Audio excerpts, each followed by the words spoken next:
Start our discussion about the kinds of the diplomacy. There are various kinds of the diplomacy which are follows. Number one, traditional diplomacy or old diplomacy. Second one, new diplomacy.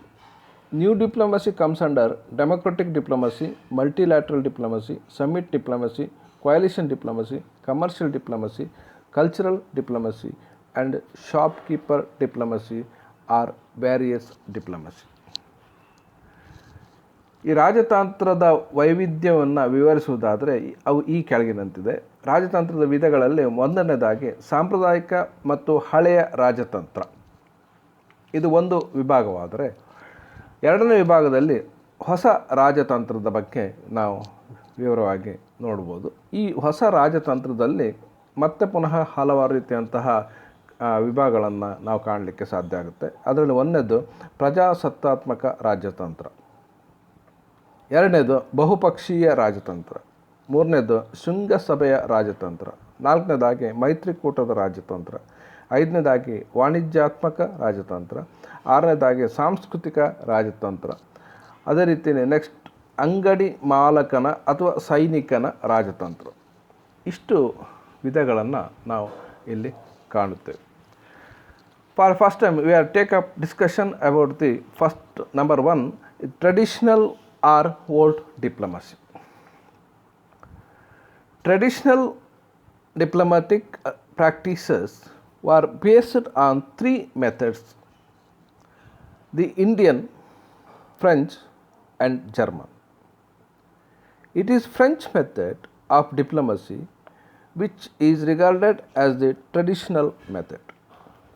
It is the diplomacy which is originated by the Richelieu, analyzed by the Cavaliers and adopted by all European states during the period from the 17th to the 19th century.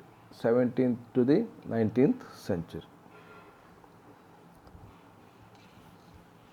ಈ ಸಾಂಪ್ರದಾಯಿಕ ಅಥವಾ ಹಳೆಯ ರಾಜತಂತ್ರದ ಬಗ್ಗೆ ನಾವು ಚರ್ಚಿಸುವುದಾದರೆ, ಸಾಂಪ್ರದಾಯಿಕ ರಾಜತಾಂತ್ರಿಕತೆಯು ಭಾರತೀಯ, French ಮತ್ತು German ಎಂಬ ಮೂರು ವಿಧಾನಗಳನ್ನು ಆಧರಿಸಿತ್ತು. ರಾಜತಂತ್ರದ ಫ್ರೆಂಚ್ ವಿಧಾನಗಳನ್ನು ಪಾರಂಪರಿಕ ವಿಧಾನಗಳೆಂದು ಪರಿಗಣಿಸಲಾಗುತ್ತದೆ. ಇದನ್ನು ರಿಷೆಲ್ಯೂ ಎಂಬುವರು ರೂಪಿಸಿದ್ದಾರೆ. ಕ್ಯಾಲಿಯರ್ಸ್ ಇದನ್ನು ವಿಶ್ಲೇಷಿಸಿದ್ದಾರೆ. 17ರಿಂದ 19ನೇ ಶತಮಾನದವರೆಗೆ ಎಲ್ಲ ಐರೋಪ್ಯ ರಾಷ್ಟ್ರಗಳು ಇದನ್ನು ಅನುಸರಿಸಿದ್ದನ್ನು ನಾವು ಕಾಣುತ್ತೇವೆ. There are certain features of this kinds of diplomacy which are as follows.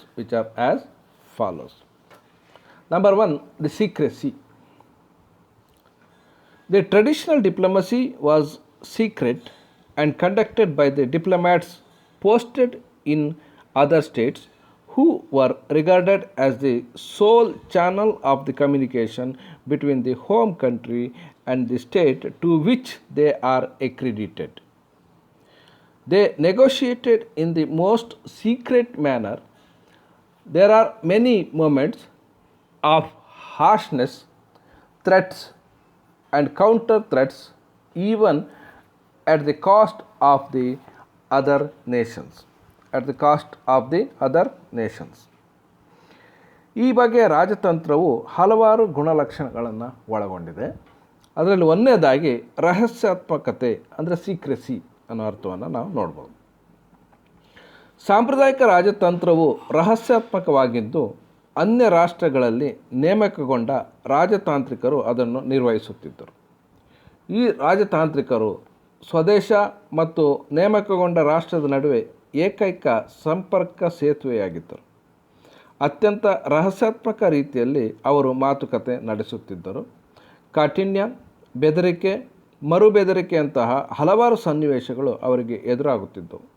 ಅಂತಹ ಬೆದರಿಕೆ ಮುಂತಾದವುಗಳನ್ನು ಇತರ ರಾಷ್ಟ್ರಗಳಿಂದ ಬರುವುದು ಕೂಡ ಇತ್ತು. Second point is the European diplomacy. The five big powers of Europe England, France, Prussia, Austria, Spain are the main powers in the world scene.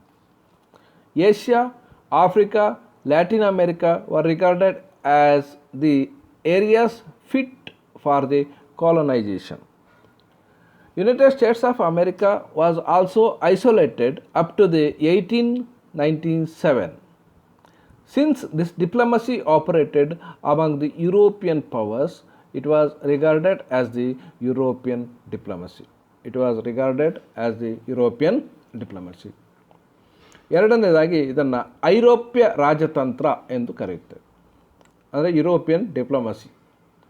ಒಂದು ಕಾಲದಲ್ಲಿ Europe ಖಂಡದ 5 ಬಲಿಷ್ಠ ರಾಷ್ಟ್ರಗಳಾದಂತಹ ಇಂಗ್ಲೆಂಡ್, ಫ್ರಾನ್ಸ್, ಪ್ರಷ್ಯಾ, ಆಸ್ಟ್ರಿಯಾ ಮತ್ತು ಸ್ಪೇನ್ಗಳು ಜಗತ್ತಿನ ಆಧಾರ ಶಕ್ತಿಗಳು ಎನಿಸಿದ್ದವು. ಏಷ್ಯಾ, ಆಫ್ರಿಕಾ, ಲ್ಯಾಟಿನ್ ಅಮೆರಿಕಗಳು ವಸಾಹತುಗಳಾಗಲು ಅರ್ಹವಾದ ಪ್ರದೇಶಗಳು ಎಂದು ಎನಿಸಿಕೊಂಡಿದ್ದವು. 1897ರವರೆಗೆ America ಸಂಯುಕ್ತ ಸಂಸ್ಥಾನ ಕೂಡ ಪ್ರತ್ಯೇಕವಾಗಿ ಉಳಿದಿತ್ತು. ಪ್ರಸ್ತುತ ರಾಜತಂತ್ರವು ಐರೋಪ್ಯ ರಾಷ್ಟ್ರಗಳ ನಡುವೆ ಚಾಲ್ತಿಯಲ್ಲಿದ್ದ ಕಾರಣ ಅದನ್ನು ಐರೋಪ್ಯ ರಾಜ್ಯತಂತ್ರ ಎಂದು ಗುರುತಿಸಲಾಗುತ್ತದೆ. Number 3, world peace and responsibility of great powers.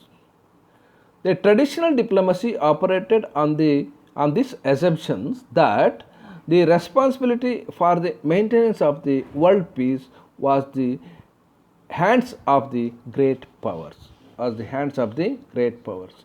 ಮೂರನೇದಾಗಿ ಜಾಗತಿಕ ಶಾಂತಿ ಮತ್ತು ಬಲಿಷ್ಠ ರಾಷ್ಟ್ರಗಳ ಜವಾಬ್ದಾರಿ.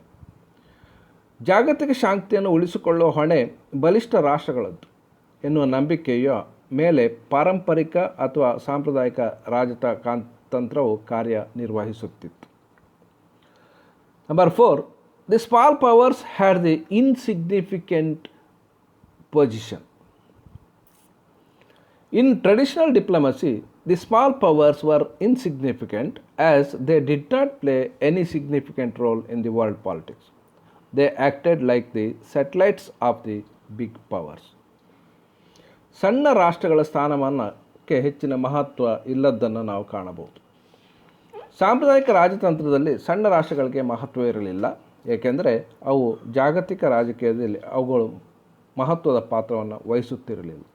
ಅವು ಕೇವಲ ಬಲಿಷ್ಠ ರಾಷ್ಟ್ರಗಳ ಉಪಗ್ರಹಗಳ ಹಾಗೆ ಕೆಲಸವನ್ನು ನಿರ್ವಹಿಸುವುದನ್ನು ನಾವು ಅಂತಾರಾಷ್ಟ್ರೀಯ ರಾಜಕಾರಣದಲ್ಲಿ ಕಾಣುತ್ತೇವೆ. Point number 5, diplomatic services. In many European countries there was the establishment of the professional diplomatic service. These service personnel developed the desires for peace and became a professional as they developed corporate identity. ರಾಜತಾಂತ್ರಿಕ ಸೇವೆಗಳು. ಹಲವಾರು ಐರೋಪ್ಯ ರಾಷ್ಟ್ರಗಳಲ್ಲಿ ವೃತ್ತಿಪರ ರಾಜತಾಂತ್ರಿಕ ಸೇವೆಯನ್ನು ಸ್ಥಾಪಿಸಲಾಗಿತ್ತು. ಈ ಸೇವಾ ಸಿಬ್ಬಂದಿ ಶಾಂತಿಯ ಹಂಬಲವನ್ನು ಬೆಳೆಸಿದರು ಮತ್ತು ಸಾಂಸ್ಥಿಕ ಸ್ವರೂಪವನ್ನು ಬೆಳೆಸಿಕೊಂಡಾಗ ಅವರು ವೃತ್ತಿಪರರಾಗಿ ಕಂಡುಬಂದಿದ್ದನ್ನು ನಾವು ನೋಡುತ್ತೇವೆ. Next, second division is the new diplomacy. The traditional diplomacy was replaced by the new type of the diplomacy, which is popularly known as the new diplomacy or the open diplomacy. Compared to the traditional diplomacy, a new diplomacy was different in 3 respects: greater openness, extensive use of the multilateral diplomacy in the various forums, in addition to the traditional bilateralism and personal or summit diplomacy.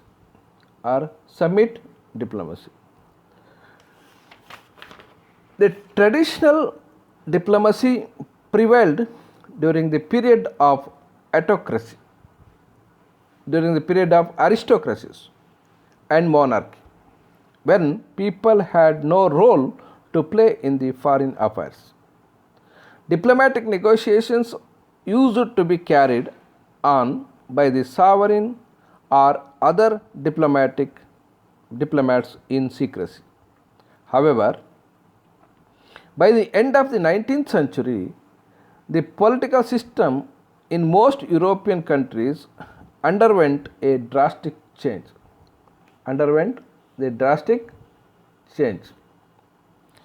Absolute monarch was replaced by the constitutional monarch, and diplomacy became popular.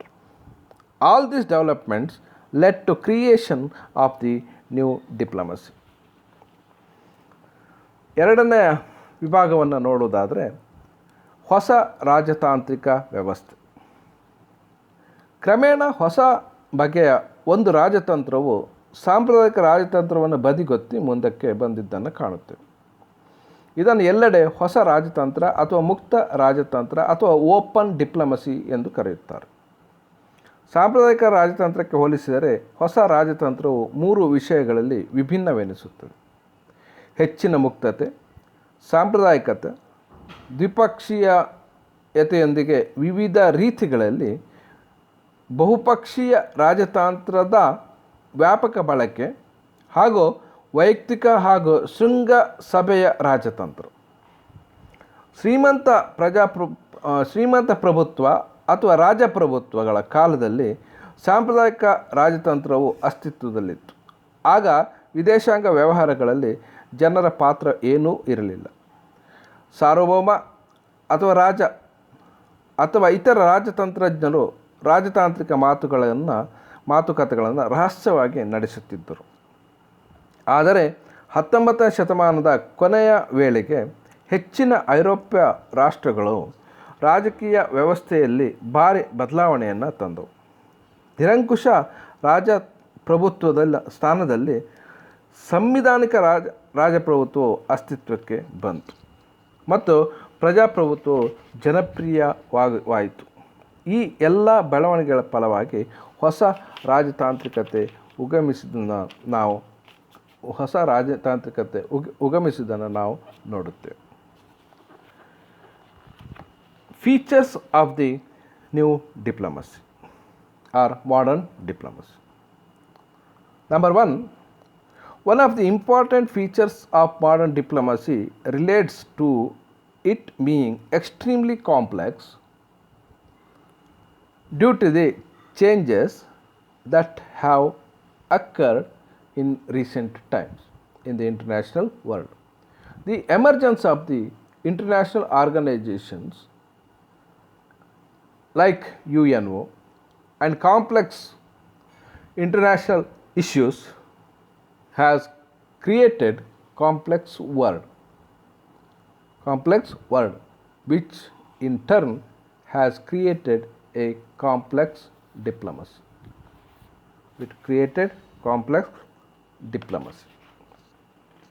ರಾಜತಾಂತ್ರಿಕತೆಯ ಗುಣಲಕ್ಷಣಗಳನ್ನು ನಾವು ಚರ್ಚಿಸುವುದಾದರೆ, ಆಧುನಿಕ ರಾಜತಾಂತ್ರದ ಪ್ರಮುಖ ಲಕ್ಷಣಗಳಲ್ಲಿ ಒಂದು ಅದರ ಅತ್ಯಂತ ಸಂಕೀರ್ಣ ಸ್ವರೂಪಕ್ಕೆ ಸಂಬಂಧಿಸಿದೆ. ಇತ್ತೀಚಿನ ದಿನಗಳಲ್ಲಿ ಅಂತಾರಾಷ್ಟ್ರೀಯ ಪರಿಸರದಲ್ಲಾದ ಬದಲಾವಣೆಗಳೇ ಅದಕ್ಕೆ ಕಾರಣ. ವಿಶ್ವಸಂಸ್ಥೆಯಂತಹ ಅಂತಾರಾಷ್ಟ್ರೀಯ ಸಂಘಟನೆಗಳು ಜನ್ಮ ತಾಳಿ ಸಂಕೀರ್ಣವಾದ ಅಂತಾರಾಷ್ಟ್ರೀಯ ವಿಷಯಗಳು ಒಂದು ಸಂಕೀರ್ಣ ಜಗತ್ತನ್ನು ನಿರ್ಮಿಸಿವೆ. ಅದರ ಫಲವಾಗಿ ರಾಜತಂತ್ರವು ಕೂಡ ಒಂದು ಸಂಕೀರ್ಣ ಸ್ವರೂಪವನ್ನು ಪಡೆದಿದೆ ಎಂಬುದನ್ನು ನಾವು ನೋಡಬಹುದು. Second point, there is a definite change in the role played by the diplomacy and diplomats. Today, a diplomat has a vast secretariat with a huge number of personnel below him. His role is to carry on the administration as per civil service rules. Diplomats today does not enjoy the ancient glory and is often bypassed by the head of the state or government. The rapid means of communication has reduced his importance.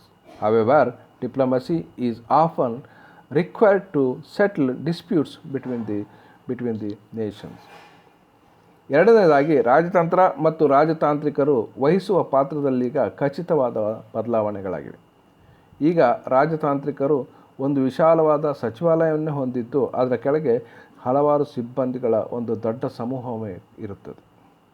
ನಾಗರಿಕ ಸೇವಾ ನಿಯಮಗಳ ಪ್ರಕಾರ ಆಡಳಿತ ನಡೆಸುವುದು ಆತನ ಕರ್ತವ್ಯವೂ ಆಗಿರುತ್ತದೆ.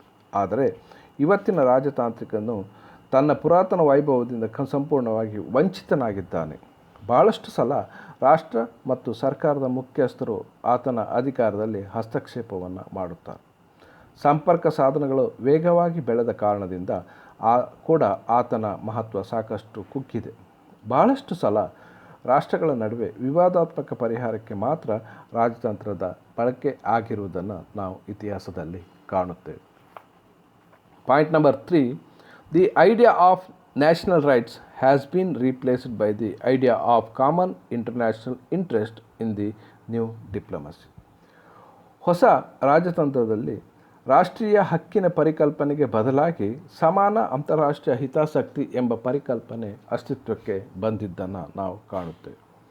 Number 4, modern diplomacy gives much importance to the public opinion and it is realised that opinions are stronger than armies. Modern diplomacy aims at satisfying the wishes of the people. ಆಧುನಿಕ ರಾಜತಂತ್ರವು ಜನಾಭಿಪ್ರಾಯಕ್ಕೆ ಹೆಚ್ಚಿನ ಮಹತ್ವವನ್ನು ನೀಡುತ್ತದೆ. ಜನಾಭಿಪ್ರಾಯವು ಸೇನೆಗಿಂತಲೂ ಬಲಿಷ್ಠ ಎಂಬುದೀಗ ಸಾಬೀತವಾಗಿದೆ. ಜನತೆಯ ಆಶಯಗಳನ್ನು ತೃಪ್ತಿಪಡಿಸುವುದು ಹೊಸ ರಾಜತಂತ್ರದ ಗುರಿ ಆಗಿರುತ್ತದೆ ಎಂಬುದನ್ನು ನಾವು ಮನಗಾಣಬಹುದು. Number 5, modern diplomacy is the multilateral even though bilateralism is also maintained. Many conferences are held by the many alliances. United Nations is one of the agencies conducting multilateral diplomacies. ಐದನೇದಾಗಿ ದ್ವಿಪಕ್ಷೀಯತೆ ಕೂಡ ಇಂದು ಚಾಲ್ತಿಯಲ್ಲಿದೆ. ಆದರೆ ಆಧುನಿಕ ರಾಜತಂತ್ರವು ಬಹುಪಕ್ಷೀಯವಾದದ್ದು. ವಿವಿಧ ಮೈತ್ರಿಕೂಟಗಳು ಬಗೆಯ ಸಮಾವೇಶಗಳನ್ನು ನಡೆಸುತ್ತಿರುತ್ತವೆ. ವಿಶ್ವಸಂಸ್ಥೆಯು ಬಹುಪಕ್ಷೀಯ ರಾಜತಂತ್ರ ನಡೆಸುತ್ತಿರುವಂಥ ಪ್ರಮುಖ ಸಂಸ್ಥೆಯಾಗಿ ಕೆಲಸವನ್ನು ನಿರ್ವಹಿಸುತ್ತಿದೆ. Next one, the new diplomacy is open in character. For instance, president Wilson shed, open covenants of the peace openly arrived at, after which there shall be no private international understanding of any kind, if is necessary for the peace settlement. The covenant of the League of Nations was based on the open agreement. UN Charter was also based on the open treaties and agreements which formed the basis of the new diplomacy. ಹೊಸ ರಾಜತಂತ್ರವು ಮುಕ್ತವಾದಂತು.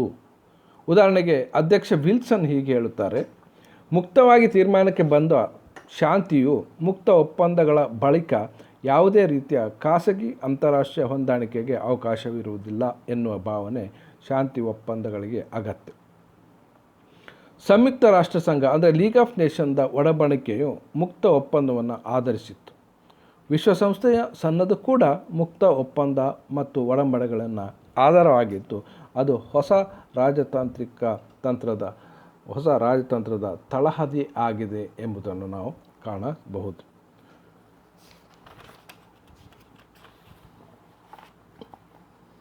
Next let us discuss about the kinds of new diplomacy.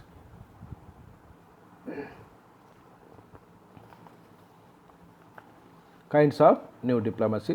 Number 1, democratic diplomacy. Democratic diplomacy implies that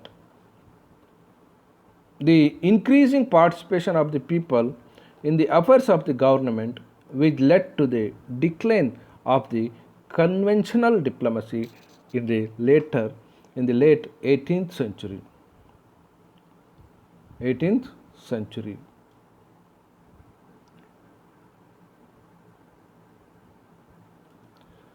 ಪ್ರಜಾಸತ್ತಾತ್ಮಕ ರಾಯಭಾರತ್ವ ಎಂಬುದು ಮೊದಲ ಒಂದು ವಿಧ. ಪ್ರಜಾಸತ್ತಾತ್ಮಕ ರಾಜತಂತ್ರವೆಂದರೆ ಸರ್ಕಾರಗಳ ವ್ಯವಹಾರಗಳಲ್ಲಿ ಜನರು ಹೆಚ್ಚಾಗಿ ಭಾಗಿಯಾಗುವುದು ಎಂದು ಅರ್ಥ. ಅದರ ಫಲವಾಗಿ 18ನೇ ಶತಮಾನದ ಕೊನೆಯ ವೇಳೆಗೆ ಸಾಂಪ್ರದಾಯಿಕ ರಾಜತಂತ್ರದ ಪತನವಾಯಿತು. ಸಾಂಪ್ರದಾಯಿಕ ರಾಜತಂತ್ರದ ಪತನವನ್ನು ನಾವು ಕಾಣುತ್ತೇವೆ.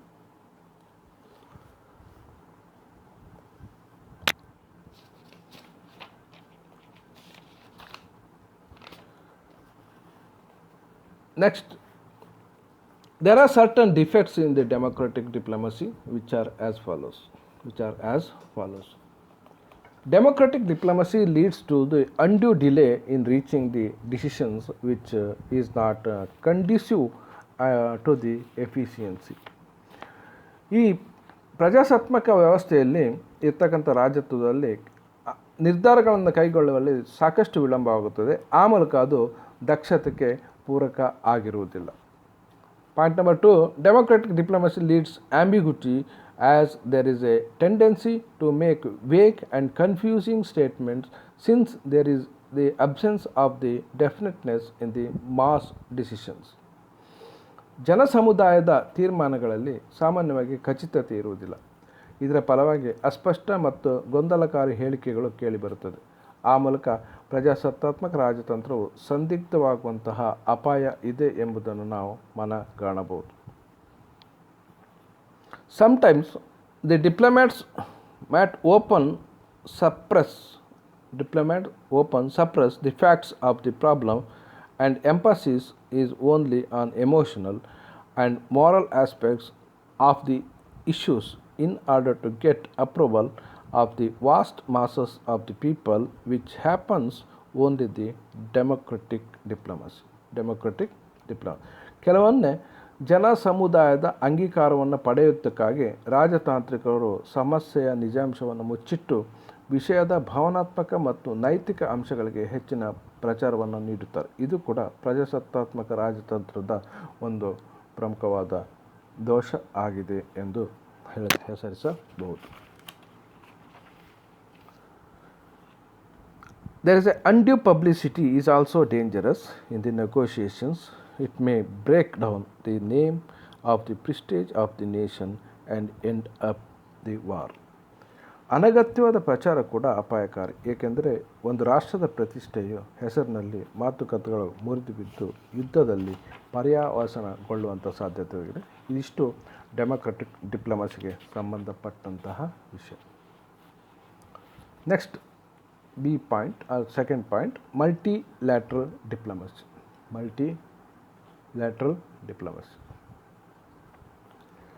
Modern diplomacy has been more multilateralism than the bilateralism and has supplemented traditional bilateral diplomacy.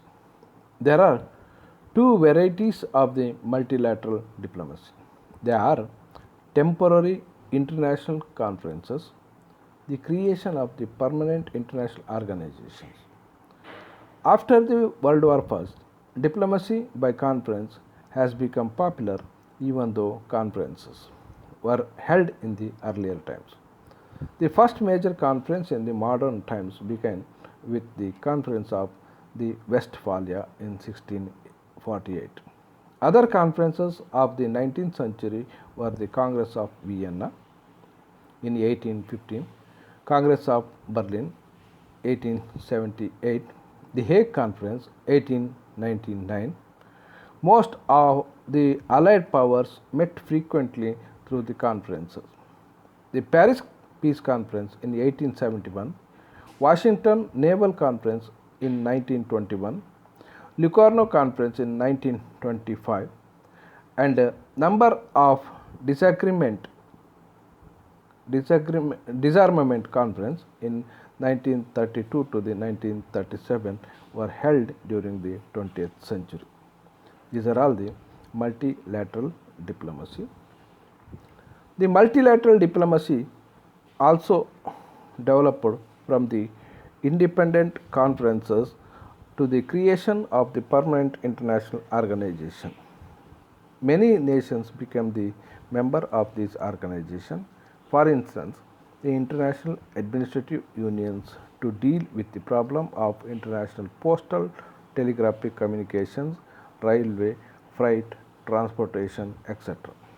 After the after the World War II, United Nations and its agencies were created under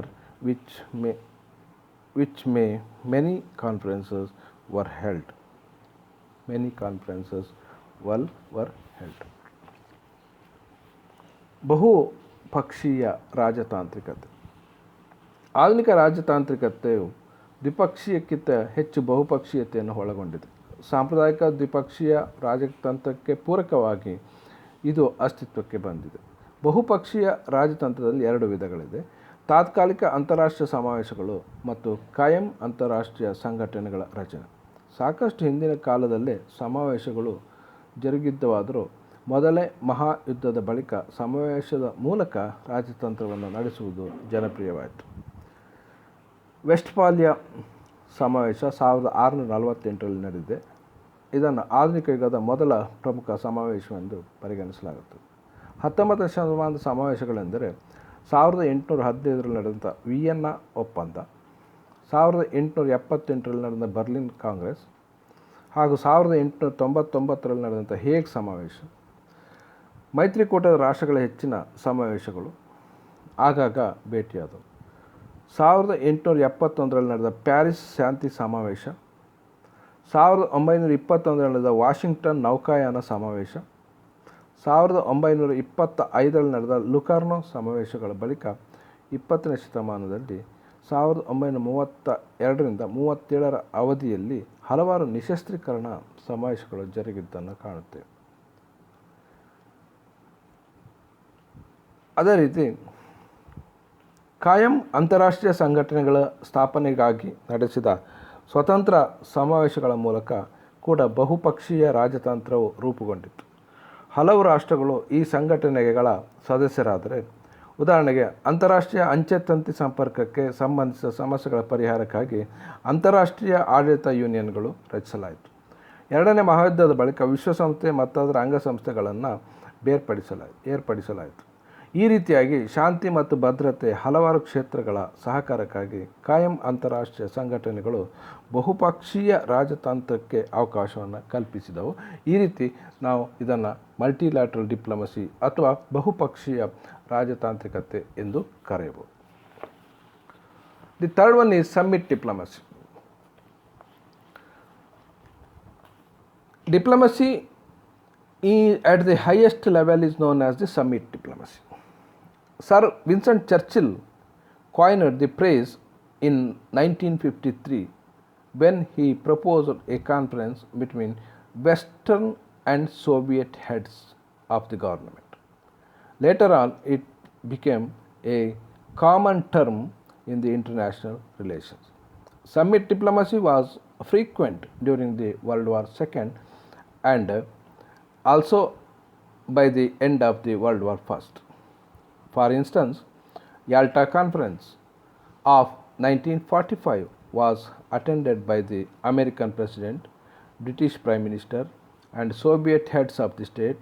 Other examples of the summit diplomacy are the meetings of the Afro-Asian heads of the states and prime ministers at the Bandung Conference, non-aligned conference of the states in 1961 onwards, etc. The summit diplomacy is very useful for the leaders of the world in order to meet their counterparts in the other countries, since the world is increasingly interdependent in many fields. It allows the leaders to exchange their views on many burning issues of the world for better understanding. But sometimes the leaders may not be in a position to represent their interests effectively, as they are preoccupied with many problems and responsibilities.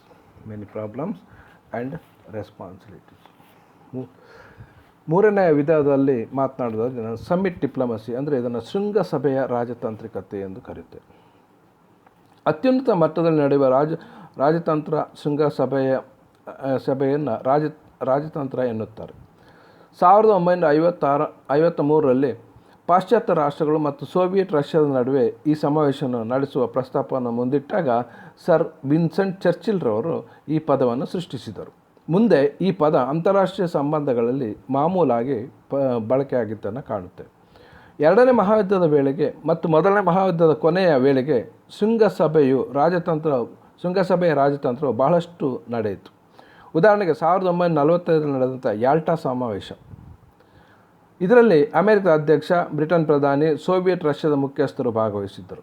ಶೃಂಗಸಭೆಯ ರಾಜತಂತ್ರದ ಇತರ ಉದಾಹರಣೆಗಳೆಂದರೆ ಬಾಂಡುಂಗ್ನಲ್ಲಿ ನಡೆದಂತಹ ಸಮಾವೇಶ, Afro Asian ರಾಷ್ಟ್ರಗಳ ಮುಖ್ಯಸ್ಥರು ಮತ್ತು ಪ್ರಧಾನಿಗಳ ಸಭೆ, 1961 ಬಳಿಕ ನಡೆದಂಥ ಅಲಿಪ್ತ ರಾಷ್ಟ್ರಗಳ ಸಮಾವೇಶ ಇತ್ಯಾದಿಗಳು. ಶೃಂಗಸಭೆಯು ರಾಜತಾಂತ್ರಕ್ಕೂ ಜಗತ್ತಿನ ನಾಯಕರಿಗೆ ತುಂಬ ಉಪಯುಕ್ತವಾಗಿತ್ತು. ಏಕೆಂದರೆ ಅದರಲ್ಲಿ ಅವರು ಇತರ ರಾಷ್ಟ್ರಗಳ ನಾಯಕರನ್ನು ಭೇಟಿ ಮಾಡಬಹುದು. ಜಗತ್ತು ಇಂದು ಹಲವಾರು ಕ್ಷೇತ್ರಗಳಲ್ಲಿ ಪರಸ್ಪರ ಅವಲಂಬಿಯಾಗಿದೆ. ಶೃಂಗಸಭೆಯಲ್ಲಿ ನಾಯಕರು ಜಗತ್ತಿನ ಹಲವಾರು ಪ್ರಚಲಿತ ಸಮಸ್ಯೆಗಳ ಕುರಿತು ಚರ್ಚಿಸಿ ಒಂದು ನಿಲುವಿಗೆ ಬರಲು ಸಾಧ್ಯವಾಗುತ್ತದೆ. ಆದರೆ ಕೆಲವೊಮ್ಮೆ ನಾಯಕರ ಮುಂದೆ ತುಂಬ ಸಮಸ್ಯೆಗಳು ಮತ್ತು ಹೊಣೆಗಾರಿಕೆಗಳು ಇರುವ ಕಾರಣ ತಮ್ಮ ಹಿತಾಸಕ್ತಿಗಳನ್ನು ಸರಿಯಾಗಿ ಪ್ರತಿನಿಧಿಸಲು ಅವರಿಗೆ ಸಾಧ್ಯವಾಗುವುದಿಲ್ಲ ಎಂಬುದು ಬಹಳ ಪ್ರಮುಖವಾದಂಥ ಅಂಶ.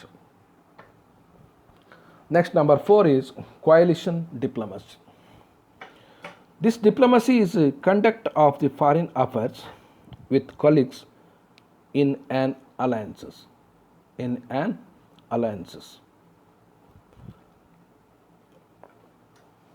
It is a special kind of diplomacy as it includes the negotiations that deal with the problem of the alliances. Lester Pearson calls this diplomacy as the coalition diplomacy since it is concerned with the negotiations and the deliberations to work out common strategies for the collective actions. For example, North Atlantic Treaty Organization or NATO is the fine example of the coalition diplomacy. ಮೈತ್ರಿಕೂಟದ ರಾಜಭಾರತ್ವ ಅಥವಾ ರಾಜತಾಂತ್ರಿಕತೆ. ಒಂದು ಮೈತ್ರಿಕೂಟದೊಳಗೆ ಇತರ ರಾಷ್ಟ್ರಗಳು ಜೊತೆಗೆ ಸೇರಿಕೊಂಡು ವಿದೇಶ ವ್ಯವಹಾರವನ್ನು ನಿರ್ವಹಿಸುವುದಕ್ಕೆ ಮೈತ್ರಿಕೂಟದ ರಾಜತಂತ್ರ ಎಂದು ಕರೆಯುತ್ತಾರೆ. ಮಿತ್ರರಾಷ್ಟ್ರಗಳು ಸಮಸ್ಯೆಗಳನ್ನು ಬಗೆಹರಿಸುವ ಮಾತುಕತೆಗಳನ್ನು ಒಳಗೊಂಡಿರುವುದರಿಂದ ಇದೊಂದು ವಿಶೇಷ ಬಗೆಯ ರಾಜತಂತ್ರವಾಗಿದೆ. ಇದರಲ್ಲಿ ಸಾಮೂಹಿಕ ಕಾರ್ಯಾಚರಣೆಯ ಬಗ್ಗೆ ಸಮಾನ ಕಾರ್ಯತಂತ್ರಗಳನ್ನು ರೂಪಿಸಲು ಮಾತುಕತೆ ಮತ್ತು ಕಲಾಪಗಳನ್ನು ನಡೆಸುವ ಕಾರಣ ಲೆಸ್ಟರ್ ಪಿಯರ್ಸನ್ರವರು ರಾಜತಂತ್ರವನ್ನು ಮೈತ್ರಿಕೂಟದ ರಾಜತಂತ್ರ ಎಂದು ಹೆಸರಿಸಿದ್ದಾರೆ. ಉತ್ತರ ಅಟ್ಲಾಂಟಿಕ್ ಸಂಘಟನಾ ಒಪ್ಪಂದ ಅಂದರೆ ನಾರ್ತ್ ಅಟ್ಲಾಂಟಿಕ್ ಟ್ರೀಟಿ ಆರ್ಗನೈಜೇಷನನ್ನು ಇದಕ್ಕೆ ಉದಾಹರಣೆಯಾಗಿ ನಾವು ಹೆಸರಿಸಬಹುದು. ಐದನೇದಾಗಿ next commercial diplomacy. Modern diplomacy also includes many economic issues which have impact on international relations today. The world is so interdependent that many economic instruments are used in the diplomatic purpose to promote the national interest. Many experts are involved in conducting international monetary and financial transactions in the world economic blockades, threats to the discontinued economic aid by major powers, and formation of economic alliances are some of the ways to conduct the commercial diplomacy. ವಾಣಿಜ್ಯಾತ್ಮಕ ರಾಜತಂತ್ರ. ಆಧುನಿಕ ರಾಜತಂತ್ರವು ಅಂತಾರಾಷ್ಟ್ರೀಯ ಸಂಬಂಧಗಳ ಮೇಲೆ ಪ್ರಭಾವ ಬೀರುವ ಕಾರಣ ಆರ್ಥಿಕ ವಿಷಯಗಳನ್ನು ಕೂಡ ಒಳಗೊಂಡಿರುತ್ತದೆ. ಜಗತ್ತು ಇಂದು ಎಷ್ಟೊಂದು ಪರಸ್ಪರ ಅವಲಂಬನೆ ಆಗಿದೆ ಎಂದರೆ ರಾಷ್ಟ್ರೀಯ ಹಿತಾಸಕ್ತಿಯನ್ನು ಪೋಷಿಸಲು ರಾಜತಾಂತ್ರಿಕ ಉದ್ದೇಶಗಳಲ್ಲಿ ಹಲವು ಆರ್ಥಿಕ ಅಂಶಗಳನ್ನು ಕೂಡ ಸೇರಿಸಲಾಗುತ್ತದೆ. ಅಂತಾರಾಷ್ಟ್ರೀಯ ಹಣಕಾಸು ಆರ್ಥಿಕ ವ್ಯವಹಾರಗಳ ನಿರ್ವಹಣೆಯಲ್ಲಿ ಇದು ಬಹಳಷ್ಟು ತಜ್ಞರು ತಮ್ಮನ್ನು ತೊಡಗಿಸಿಕೊಂಡಿದ್ದನ್ನು ನಾವು ಕಾಣುತ್ತೇವೆ. Next one, cultural diplomacy. It is another technique that it is utilized for non-political issues for the improving relations with the other countries. Cultural exchange also includes Indian festivals in order to project the cultural values cultural values and ideologies. Cultural values and ideologies. ಸಾಂಸ್ಕೃತಿಕ ರಾಜತಂತ್ರ ಇತರ ರಾಷ್ಟ್ರಗಳ ಜೊತೆಗೆ ಜಗತ್ತಿನ ಸಂಬಂಧಗಳ ಸುಧಾರಣೆಗೆ ರಾಜಕೀಯೇತರ ವಿಷಯಗಳನ್ನು ಬಳಸುವ ಕಾರ್ಯತಂತ್ರವೇ ಸಾಂಸ್ಕೃತಿಕ ರಾಜತಂತ್ರವೆನಿಸುತ್ತದೆ. ಉದಾಹರಣೆ, ಶಿಕ್ಷಣ, ಕ್ರೀಡೆ, ರಂಗಭೂಮಿ ಮುಂತಾದವುಗಳನ್ನು ಕುರಿತು ಭಾರತ ಪಾಕ್ ಜಂಟಿ ಆಯೋಗಗಳು, ಅಮೆರಿಕ ಅಧ್ಯಕ್ಷ ನಿಕ್ಸನ್ರವರ 1970ರ ದಶಕದ ಪಿಂಗ್ ಪಾಂಗ್ ರಾಜತಂತ್ರವು ಇದಕ್ಕೆ ಒಂದು ಉತ್ತಮವಾದಂಥ ಉದಾಹರಣೆ ಆಗಿದೆ ಎಂದು ಹೇಳಬಹುದು. Next one, shop keepers are various diplomacy. The shopkeeper diplomacy is one which is cautious, logical and peace-oriented approach of the shopkeepers, whereas the various diplomacy is the brilliant, quarrelsome and dynamic approach of the various. This distinction was brought out by the Argansky in 1959. ಅಂಗಡಿ ಮಾಲೀಕನ ರಾಜತಂತ್ರತ್ವ ಅಥವಾ ಸೈನಿಕನ ರಾಜತಂತ್ರ. ಅಂಗಡಿ ಮಾಲೀಕನ ರಾಜತಂತ್ರವು ಅಂಗಡಿ ಮಾಲೀಕನು ಅನುಸರಿಸಬೇಕಾದ ಎಚ್ಚರಿಕೆ, ತರ್ಕಬದ್ಧವಾದ ಹಾಗೂ ಶಾಂತಿಪರ ದೃಷ್ಟಿಕೋನವಾಗಿರ್ತದೆ. ಅದೇ ವೇಳೆ ಸೈನಿಕರ ರಾಜತಂತ್ರವು ಚಾಣಾಕ್ಷ ಮತ್ತು ಜಗಳಗಂಟಿ ಅಥವಾ ಚಂಚಲ ದೃಷ್ಟಿಕೋನವನ್ನು ಹೊಂದಿರುತ್ತದೆ. 1959ರಲ್ಲಿ ಆರ್ಗಾನ್ಸ್ಕಿ ಅವರು ಈ ವ್ಯತ್ಯಾಸವನ್ನು ಬೆಳಕಿಗೆ ತಂದಿದ್ದನ್ನು ನಾವು ಕಾಣುತ್ತೇವೆ. ಬೆಳಕಿಗೆ ತಂದಿದ್ದನ್ನು ಕಾಣುತ್ತೇವೆ.